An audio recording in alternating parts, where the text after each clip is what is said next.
Welcome to our podcast. This is Friends on Fire. I'm Mike. I'm a lifelong devotee of financial independence. I even wrote a book about it. And I'm Maggie, a newer convert, but just as passionate, especially on the intersection of minimalism and financial independence. We're one and the same. We are two like-minded friends who believe that talking about money with your friends and family opens the door to financial well-being. The Friends on Fire podcast is about dispelling myths, building financial acumen, and sharing your financial independence journey with the people you care about. This is Friends on Fire. Hey, Mike. Hey, Maggie. You been to any big expensive parties lately? I went to a wedding this weekend. I don't think we've ever jumped into our show topic this quickly. I don't think we planned it this way, but I did go to a family wedding, and we're talking about weddings on this episode. So we get a very clean segue between our intro and our show topic. Yeah.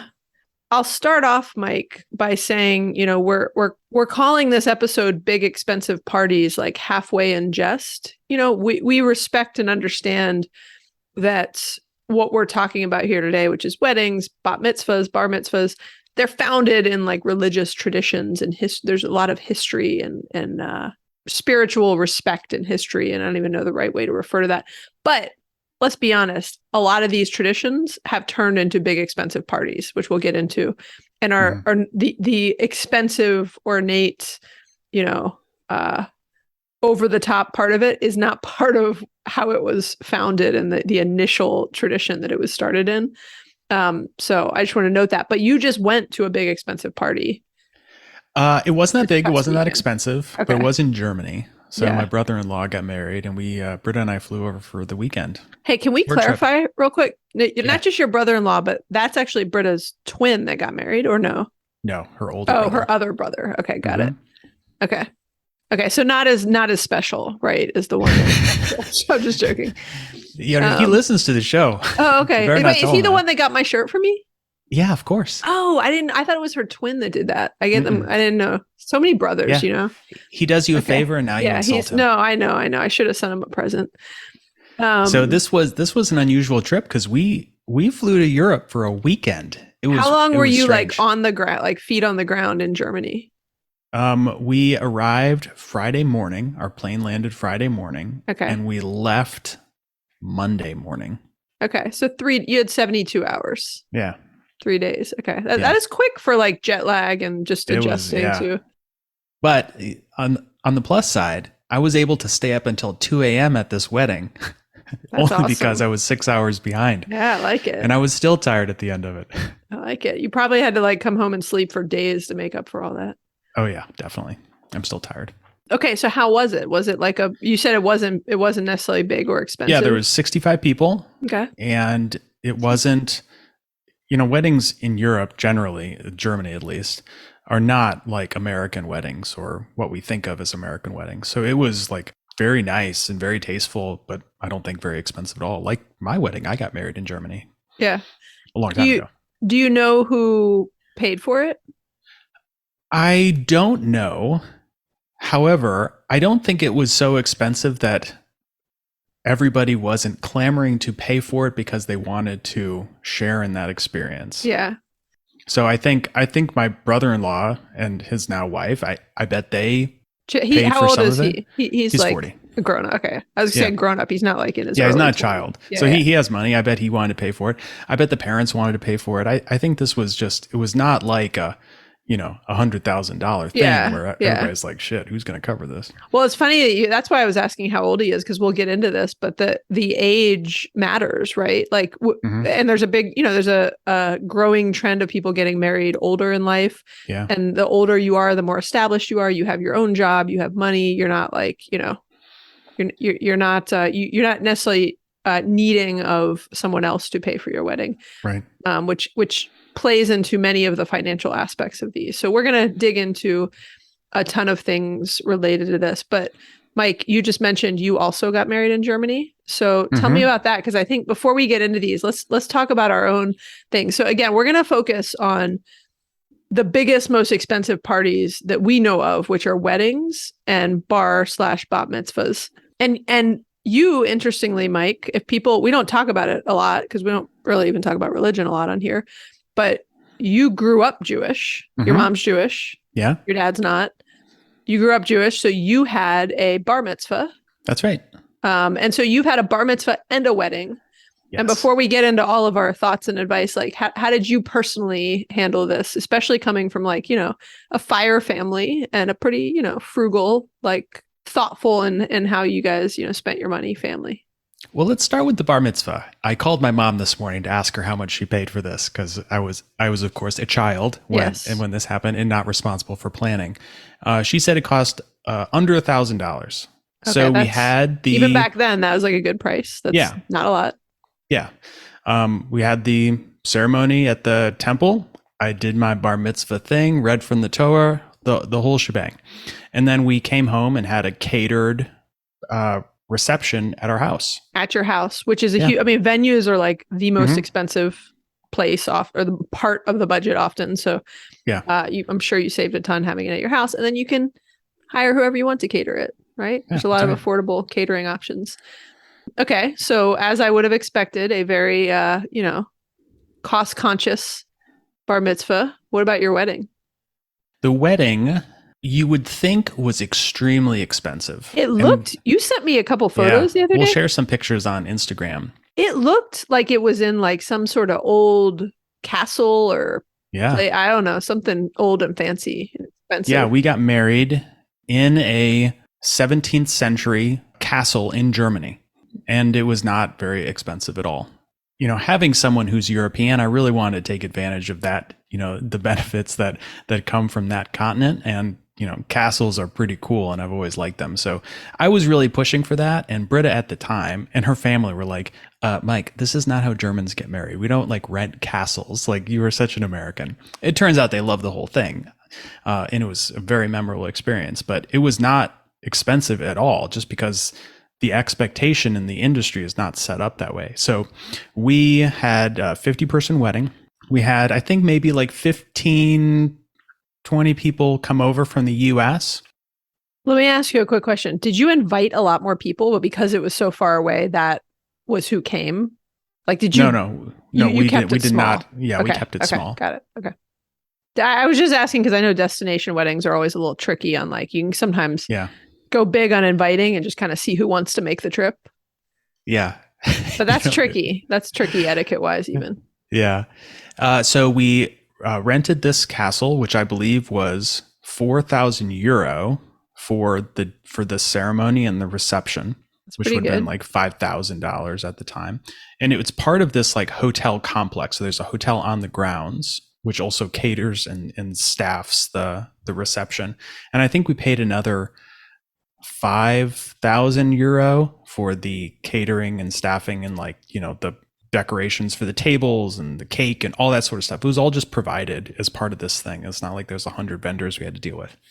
And then we also paid for our American guests. We put them up for a couple nights before and after in Britta's hometown, and then also at this hotel. So all in, it was $14,000 for hotel stays and this reception, which was like amazing. I loved it. What an amazing memory for me and Britta and everybody there. So first off, I wasn't invited, but whatever. Well, I didn't know you that long ago. Yeah, I guess so. And second off, I'm going to ask a really inappropriate question. Who paid that $14,000? Our parents split it. Okay. And did you have like a thoughtful discussion with them up front to get into like the decision that you guys would split it? Let me remember how this went. I think my dad was like, knowing that this was not, he knew me and he knew Britta, and we were both very frugal, and this was not going to be 100,000 things. So he quickly like asked how he could help, and my parents did help with like a lot of planning and helped with the American stuff, the Americans coming over to Germany. And then afterwards we all went to Switzerland for a week. So my friends came, Britta's family came, my parents were there, and we sat down and we were like, well, here's the final cost. And my dad was like, I'd really like to pay for it, and I think Britta's dad said, well, why don't we just split it? And so that was it. And And my dad said afterwards, like, he would have paid the entire thing many times over because it was such like a great experience for him. And That's everybody awesome. wanted to contribute. Like Britt and I were very interested in paying. We could have paid for it all ourselves at the Yeah. time, but our parents wanted to do this for us. And it wasn't so much that people felt uncomfortable about it. What about you? Nice. Well, I've been married twice, as you Mm-hmm. know. Um, I won't go into as much detail on the first one. That's the one I care about, though. Well, That's the no, one I don't know I'll about. give you detail. I'll give you detail in the sense of, we were in our early 20s. Um, we, I always wanted to get married on the beach. We got married in Hilton Head, South Carolina, on the beach, on like at the Dunes house. And it was like a wedding. I'm not even sure I'd call it a wedding venue. It was like a big outdoor deck that was part of a community there, and they did weddings there and other types of parties. And you actually could rent it like oddly affordably compared. I mean, it was way cheaper than like having a hotel wedding and all this other stuff. We were very much doing like everything on a budget. I don't remember it like down to the penny, but I remember that it was about $10,000. And we had about 100 people there, maybe a little bit more than 100, and it was about $10,000. And that at the time was like very much a budget wedding. Like I knew what other people were spending on weddings, and it was much more affordable. And we paid for a lot of it ourselves. My parents chipped in some. I don't remember a lot of the exact specifics. I just remembered we paid for a lot of it. Okay, so what about your second wedding? Which you post pictures about. That was very nice. This one I know more about. Yeah. So what's interesting is the second wedding, I was, God, how old was I? I was 35 or 30, I don't know, older than 35 or something. And it was a destination wedding. So there was nobody there. There were 3 people in attendance, which are our daughters. We did not invite anyone. It was I don't even think you call it a destination wedding. It's not an elopement because it wasn't a surprise. Everybody knew about it. We just were very much like, we went to Emerald Lake in Canada, had an amazing, picturesque, beautiful wedding in the woods in front of a lake. And it was very like intimate and again, just our kids, but we kind of did it as like a vacation. We did a 2-week vacation in Canada in lieu of spending money on a wedding. So the wedding itself was not expensive. I think we had to pay a few $100 to the like $500 or something, and then like a couple $100 for the officiant, to the like Emerald Lake people to actually just have a ceremony at a random time in the middle of the day. We weren't like taking up a lot of their space. And then we were staying at this place, this resort called Emerald Lake. And what was expensive was 2 weeks in Canada. And we kind of were like balling out because we were like, well, we're getting married. It was the first like international trip we took our kids on. This was pre my goals to be on fire. That's the right term. You're already caveating this before you give the cost. Let's hear it. Honestly, I don't know the exact cost, but I once did, and I should have asked Greg, but I think it was about $20,000. Wow. But maybe it was more like people.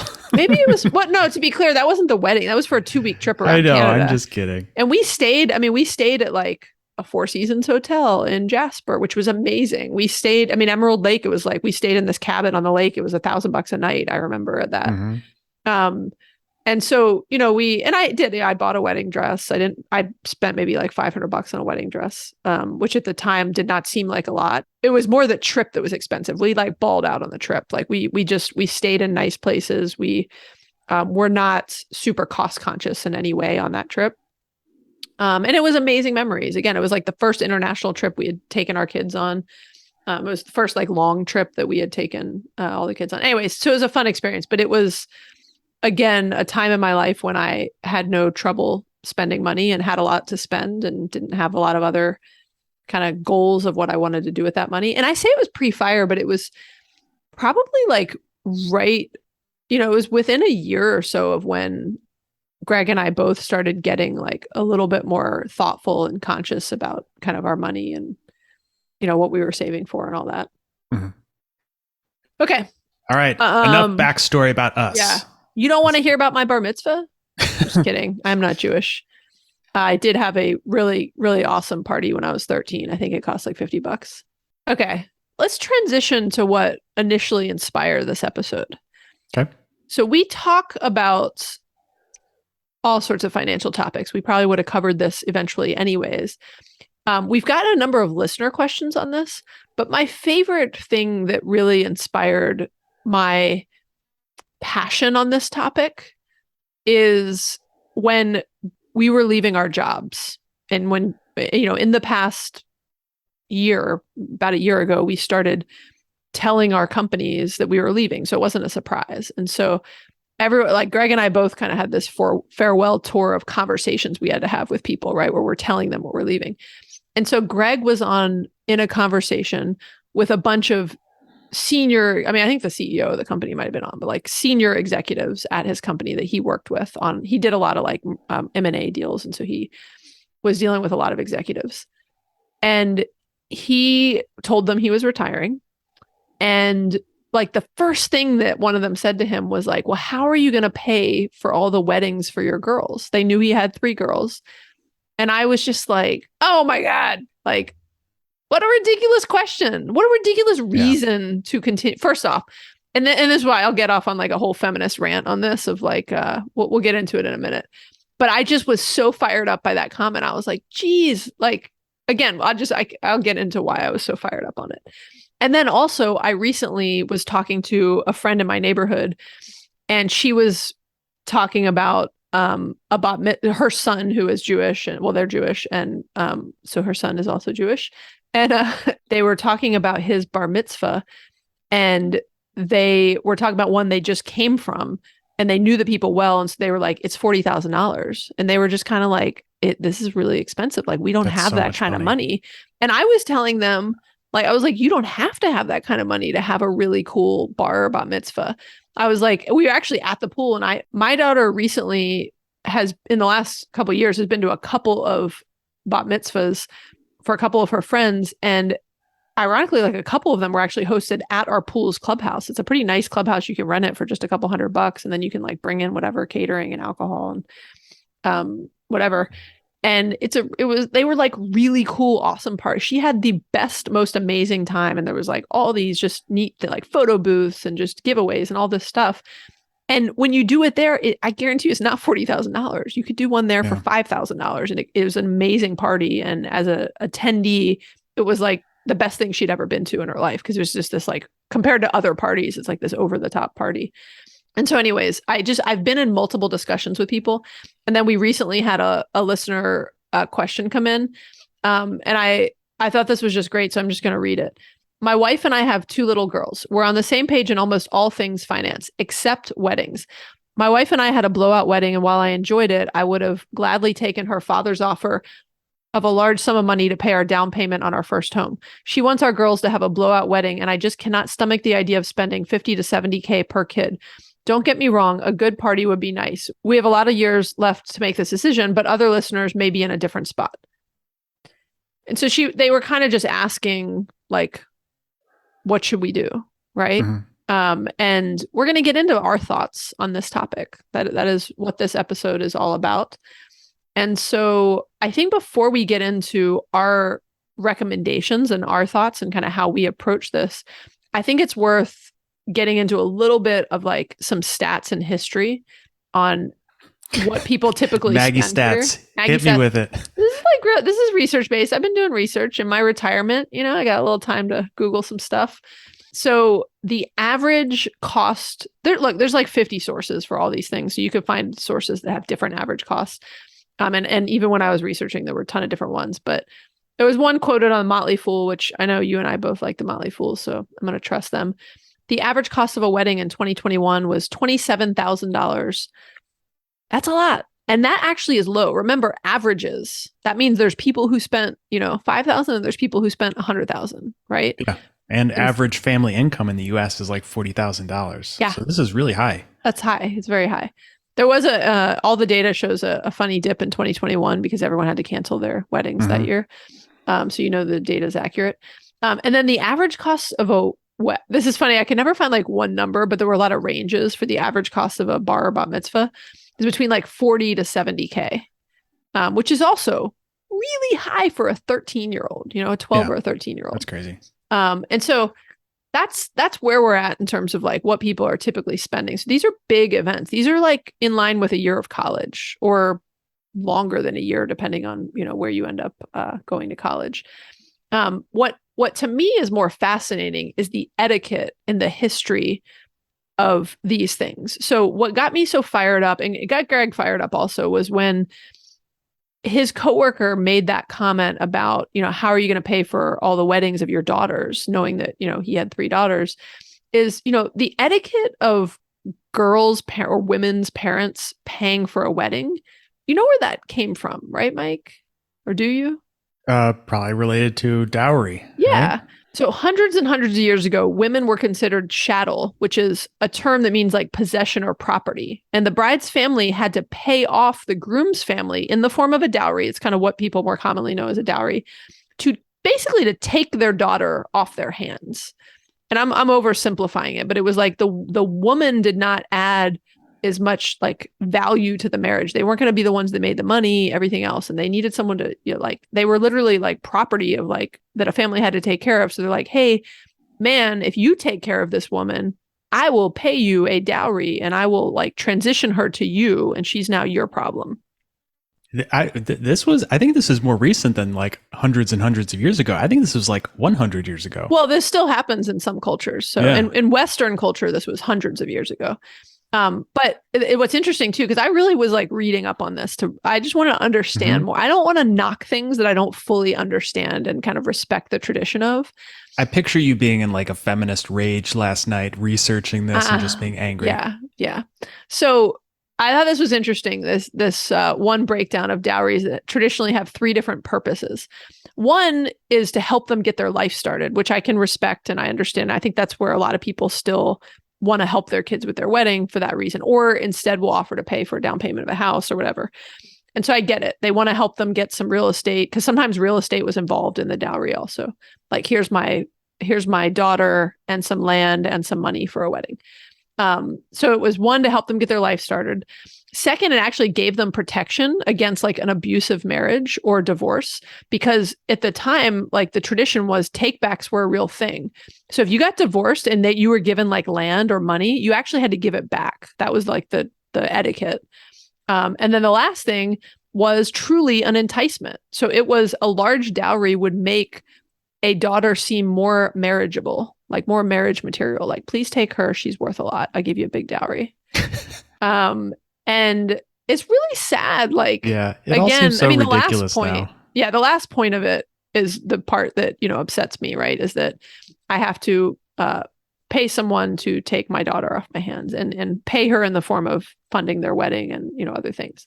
So look, this is super outdated, honestly, like quite offensive to women in many ways. And I'm not just saying this because I have 3 daughters and don't want to have to fully bankroll their weddings, right? And Greg's comment when he first I think he actually said this to some of those people. He was on his way out, so he probably was like, not caring as much. But he was like, look, women offer just as much potential into a marriage as men do. And in these days, like I've made more than any person I was ever married to, right? And so if there's part of that tradition is rooted in the idea that like women typically did not work in the home and men did. And so again, that was something you were doing to kind of find a working man to take your daughter off your hands. And by the way, this is all in like heterosexual relationships historically also is where this tradition comes from. And so the idea, so much has changed in terms of women's earning power, earning potential, everything else. There's a number of reasons why this is so kind of outdated and offensive to me. And again, I'm like jokingly, it's not because I'm just being cheap because I happen to have daughters. Also, how unfair is that you just like happen to have daughters and so you're supposed to foot the bill for something because someone you have daughters too, Mike, right? I keep forgetting. we all have daughters. Did you just remember that? No, I just for the context of this conversation, I just realized it. So I will say on the flip side, I will make a point that look, stereotypically, a woman is often the one planning a wedding and making some of the decisions that might cost a lot of money, because typically a guy's just in a lot of my experience has been like less involved. Right. And so there are some angles where it's like, I certainly can appreciate that whoever is wanting and requiring something to be so expensive might want to foot more of the bill for something. That's one angle on it. But look, there's a lot of different considerations here. And so we're going to get into many of them today. The good news is in Western culture, dowries are mostly a thing of the past. But the tradition of daughters' parents paying for weddings is still kind of in a lot of people's head and like still a piece of a starting point that people often kind of think of. Yeah. All right, let's get into some of our advice. I think everybody can see where this is going to go with us.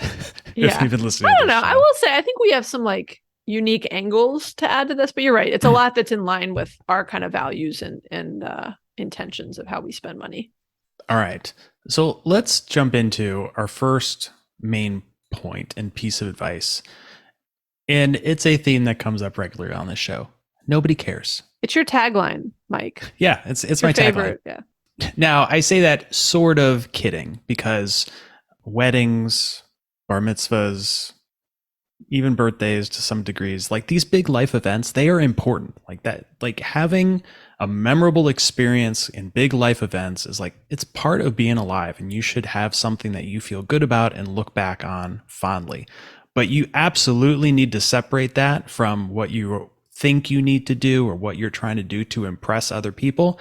Like, you should care about your wedding and you should do what you think is right. Well, and they want to have fun at a wedding, right? Like when I go to a wedding, I want to have fun, but I don't care if it's at a hotel, which is one of the most expensive places you can. I mean, we both have a history in the hotel business. One of the most expensive places you can have a wedding because of the cost of food and beverage at a hotel.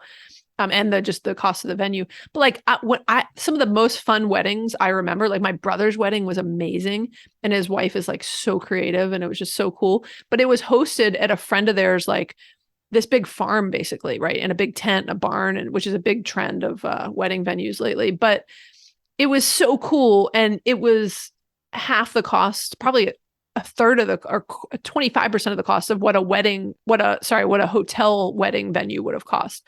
And what I remember is a fun wedding. I don't give a crap if it's at a hotel. I don't care what you spent on your wedding. I just want to have a good time, right? Yeah. Like you probably don't remember like what flowers they had or cared how much they cost, right? Her flowers were all made out of paper. She made them herself out of these crazy so I do remember that because and she saved a ton of money, and we still have those bouquets. But you remember it because it was unique. Yeah, I remember but if she had spent $1,000 per table on flowers, you would probably have no recollection of it whatsoever. I couldn't tell you the flowers that were at anyone else's wedding that had real flowers. I can only tell you hers because she had these handmade, like she made them herself, paper flowers, and they were so cool.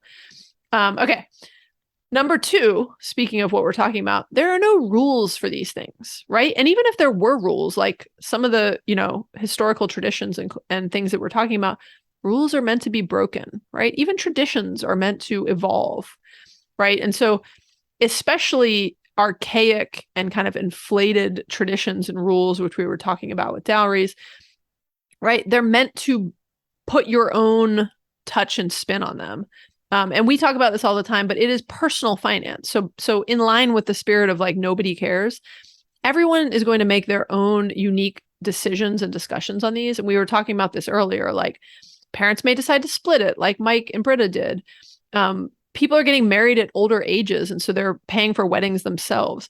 Everyone's financial resources are different and come into play, right? And so I was in some of the research I was even doing, there was a Martha Stewart quote, right, of like, you work it out, make sure that each party is comfortable with its contribution.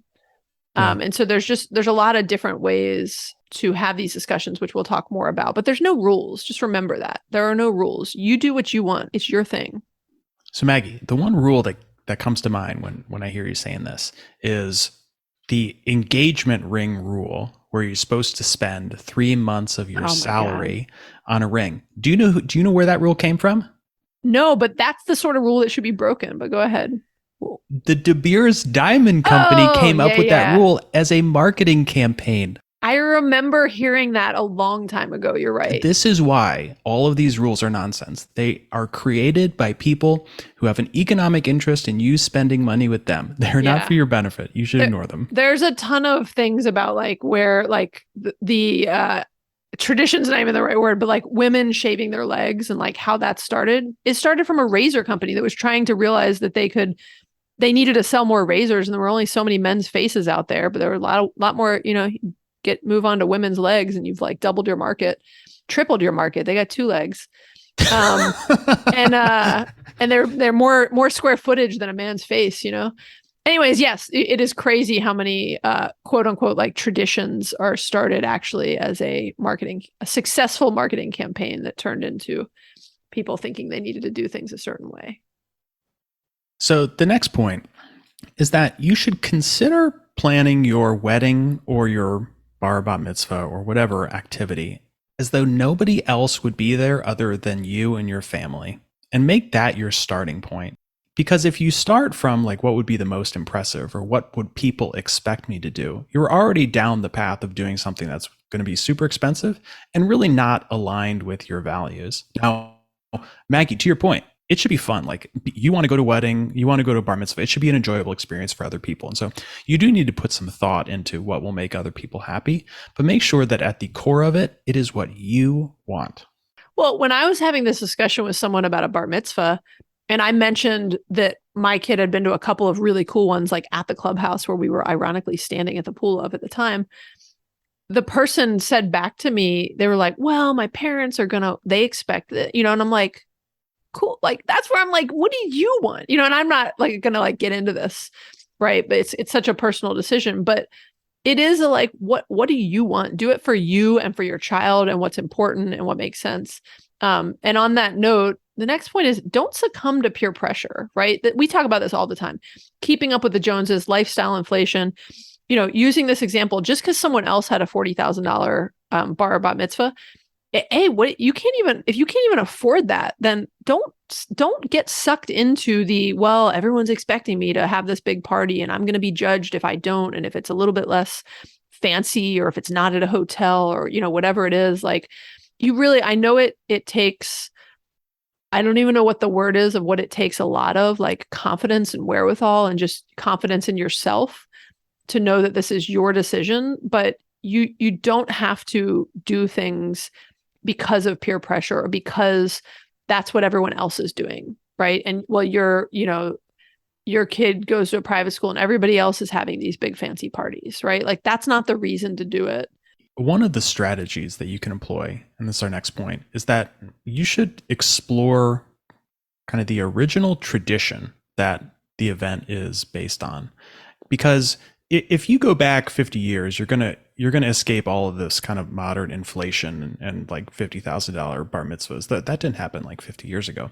But you will start to get into the real historical and perhaps religious meaning and origin of all these activities, which, there's a reason some of this stuff has been going on like this for hundreds of years. It's because like it's meaningful, it's important, it resonates with people.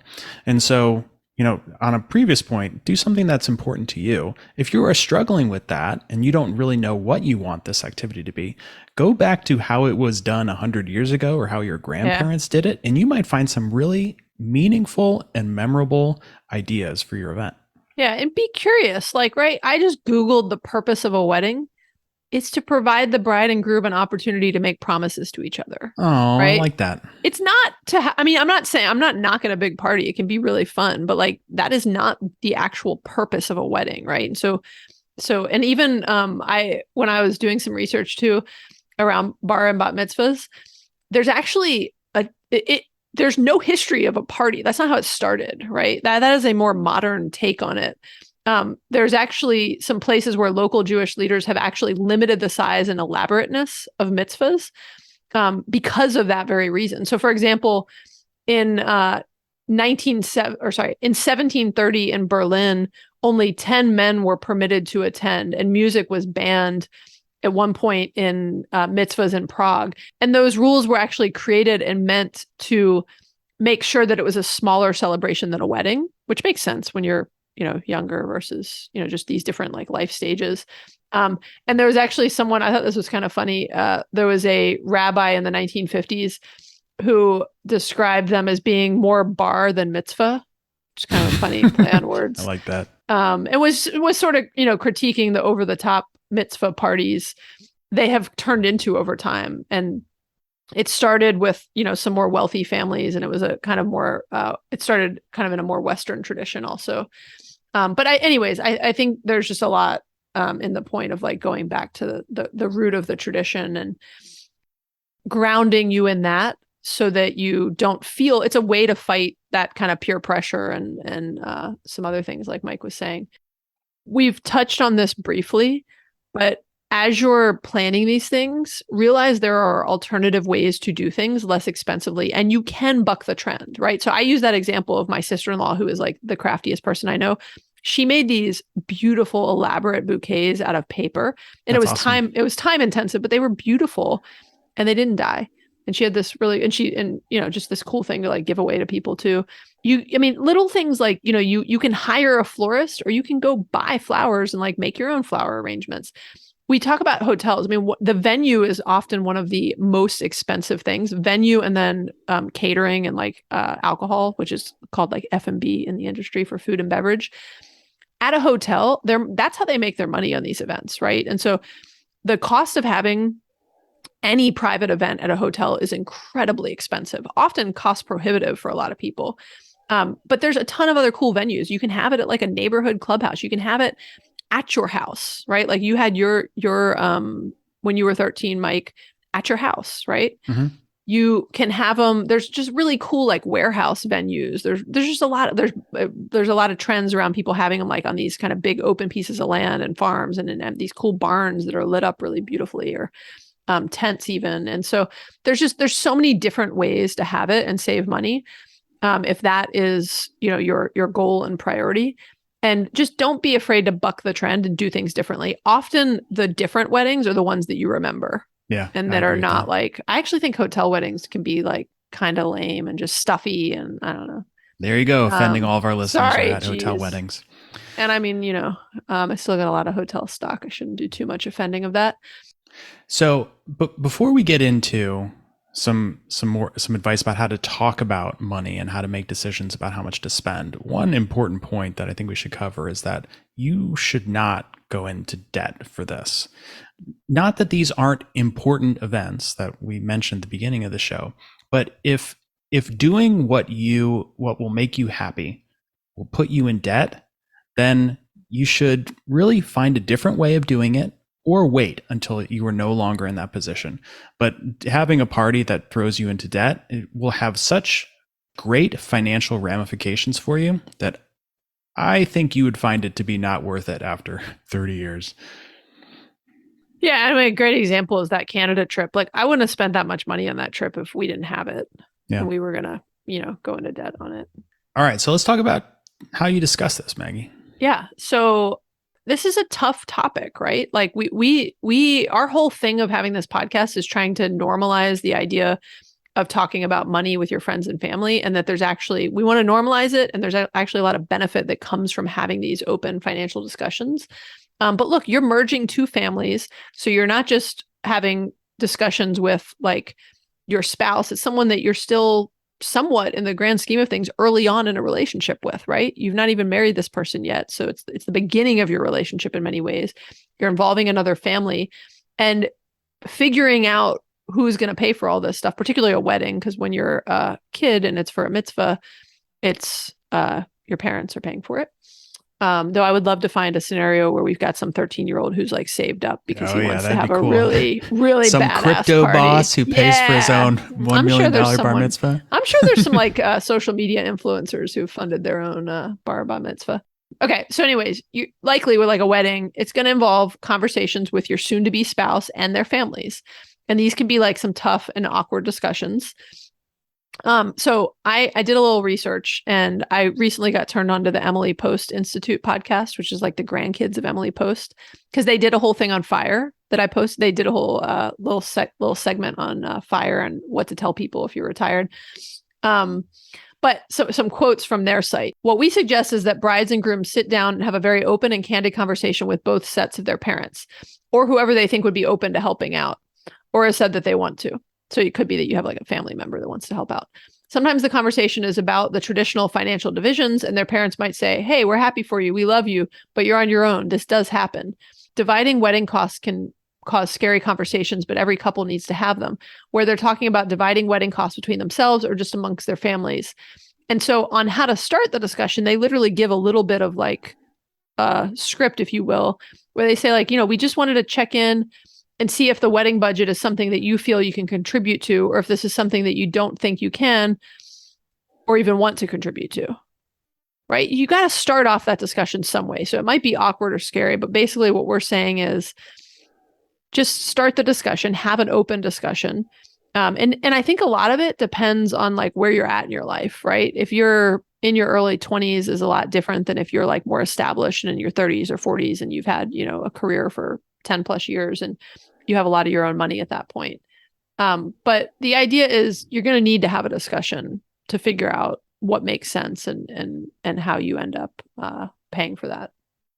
And the more aligned with the values of the people you're talking about, the easier this conversation is going to be. So if you have very frugal parents and you are talking about some $100,000 wedding, this is going to be a very uncomfortable conversation, and there's going to be like very little movement between either sides.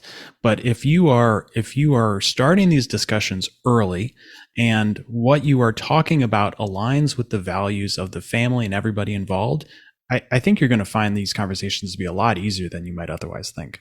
Yeah. And I think some of the advice on even from Emily Post's Institute was start with your expectations low, right? Understand that you might get a no, I can't afford this. I don't believe in whatever you want. And that way you're not as heartbroken, right? You're kind of setting the bar low and saying, hey, whatever somebody's willing to pay is just like icing on the cake of something that, we don't have to pay for. And so I think that's good advice also is like, set the bar low and then be surprised and delighted with whatever you do get. So Maggie, that piece of advice is really focused about how you talk to your parents about how you might pay for how they might contribute to a wedding. But as a parent, like you and I are now in a different situation where we are going to have kids who are going to want to do things and hopefully not get married for a very long time, but that will eventually come. And like, we think that the best approach, like all money conversations, is just to be transparent with your kids about this stuff and talk to them about what your concerns are, what your limitations are if you can't afford to do things, and provide some additional ideas and try to work with them. But don't have a debilitating fear of disappointing your kids. You should instead make this a teachable moment, because your kids, especially like if we're talking about a bar mitzvah, they're young. They may not understand and they may think this is normal. If you don't use this as an opportunity to teach them about alternatives, they're going to continue going through their lives thinking that excessive spending is okay. Yeah, I have kids. Well, hey, Mike, real quick, curious. So your daughters, I'm assuming you're not really raising them Jewish. Okay, so you're not planning on having. No. Okay, so I have kids of that age, so I can imagine. I know the conversations we have about money. They're very capable. When you're doing a bar mitzvah, right? You're dealing in the even lead up to it, right? You're dealing with an 11 and a 12-year-old. They're very capable of understanding a lot of things about money. And so, and then obviously when you're dealing with someone old enough to get married, they're definitely capable. And so it's very realistic to have open and honest conversations about what you can afford, right? There's no reason to you don't want to stress your kids out, but you also want to be transparent of hey, I know, your friend may have had this, but this is what we can afford. Right. And that, again, that is a teachable moment. And there's nothing wrong with having a very open discussion with your kids. I actually think it builds a lot of financial acumen, humility. Absolutely. You should be doing this not just with parties, on we do this with everything. all expenses all the time. Yeah, we do this. And again, it's a fine line between stressing your kids out and making them understand the cost of things, right? And the trade-offs associated with that. And so, I think there's one thing when we talk about bar and bat mitzvahs, which applies to fewer people just based on the, percentage. I actually know the percentage of the US population, Mike, that's Jewish. Do you? 12%? No, it's 2%. It's 2.4%. Oh. Does that sound like an off stat? I think that's about.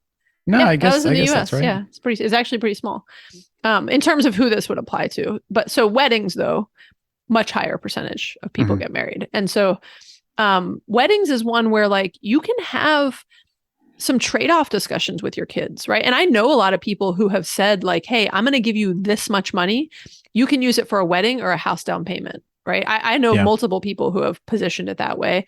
The person who wrote in the question was saying, you know, when he got married to his wife, they had an offer to have a larger sum of money for the down payment of their first home. And he was like, I wanted to take that. And my wife wanted to have a big wedding, right? And so there's nothing wrong with proposing trade-offs to your kids, right? Of like even to a 13-year-old, right? Of saying like, look, I'll spend a lot more on your bar bat mitzvah, but it's going to impact the car you get when you're 16. Yeah. We won't have as much money for that. And so look, that's a tougher decision for a child to make. I'm not saying you put it all in their hands, but I'm also saying you can have these you can and should have these discussions with your kids. See how they respond. You might be surprised. You might see kids.